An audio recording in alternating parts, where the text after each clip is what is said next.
নমস্কার, আপনারা দেখছেন এখন দাসপুর বার্তা। অর্ধ শতবর্ষ ছাড়িয়ে জমাটি জোড়া রথযাত্রা হরিরামপুরে। পশ্চিম মেদিনীপুর জেলার দাসপুর 1 নং ব্লকের হরিরামপুরে ঐতিহ্যবাহী রথযাত্রা অর্ধ শতবর্ষ ছাড়িয়েছে। রকমারি ফুল ফল, আসবাবি গাছগাছালি, নার্সারি, মনোহারী সামগ্রী পসরা ও রসনা পরিতৃপ্তির আয়োজনে ঐতিহ্যবাহী রথযাত্রা শুরু হয়েছে 27শে জুন শুক্রবার স্বর্ণালী সন্ধ্যায় চোখ ঝলসানো বৈদ্যুতিক আলোর রোশনায়ে। এই রথযাত্রা উপলক্ষে জোড়া রথে রশ্মি টানে জমাটি রথের মেলা শুরু হয়েছে, জানিয়েছেন উদ্যোক্তাদের পক্ষে পিন্টু ভট্টাচার্য। হরিরামপুর থেকে শ্রীকান্ত কদমের সৌজন্যে রিপোর্টে Shyamsundar Dolui. Like and follow with subscribe এখন দাসপুর বার্তা। এই দাসপুর বার্তায় যুক্ত হন, আলোর পথে এগিয়ে চলুন। হরিরামপুর গ্রামবাসীবৃন্দ যে রথযাত্রা উৎসব আমরা শ্রী জগন্নাথ দেবের শুরু করেছিলাম। আমাদের পূর্বপুরুষরা প্রায় শতাধিক বছর 1381 থেকে আমাদের এই রথ চালু।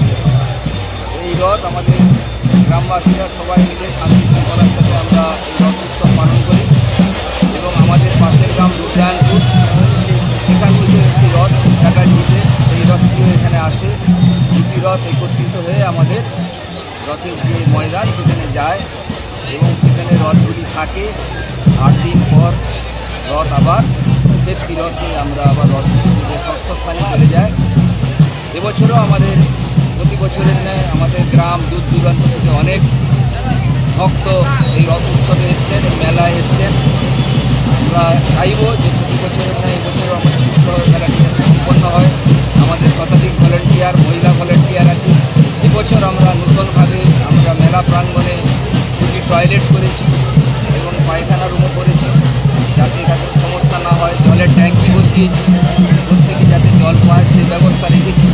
সঙ্গে অ্যাম্বুলেন্স রেখেছি এবং প্রশাসনের সঙ্গ সহযোগিতা আমরা পেয়েছি এবং এখনও পর্যন্ত আমাদের রথ সুষ্ঠুভাবে রথযাত্রা পালন করছি আমরা। এবং ভক্তরা দলবদ্ধভাবে তাদের পূজা দিচ্ছেন এবং মেলা উপভোগ করছেন।